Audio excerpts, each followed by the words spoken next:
audience who say their lives were forever changed by Mr. Rogers and his show. Where are Beth and Kathy? Beth and Hi, Beth and Kathy. Yes! So y'all can stand up if you want. So, Beth, you have a very special connection to that song, correct? Yes, I do. Well, growing up, I spent 2.5 years having nonstop seizures as a child. Oh. And as a result of that, I had no friends. And every time Mr. Rogers came on the TV, I felt like he was talking right to me.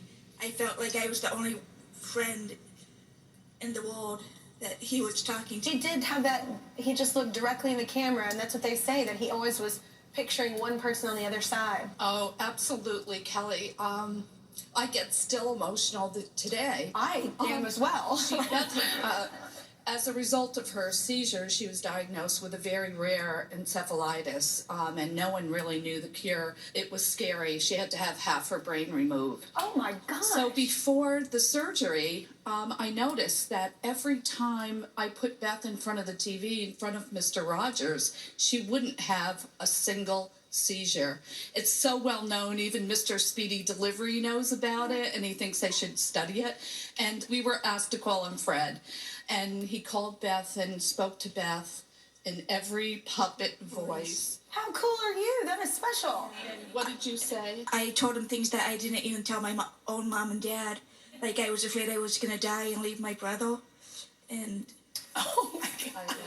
So fast forward, Bethy has surgery, and the surgery goes well, but that night she fell into a deep coma. And unbeknownst to us, Mr. Rogers had been calling the Ronald McDonald House every night To check on her? to check on her. And then finally a nurse said, Kathy, there's a man on the phone claiming to be Fred Rogers, and it sounds like him, but really, And I answered the phone, and he said, Kathy, I've been so worried. How is she? And he didn't know us from Adam. Yeah. And I said, it's not good. She's in a coma. And he said, I'd like to come.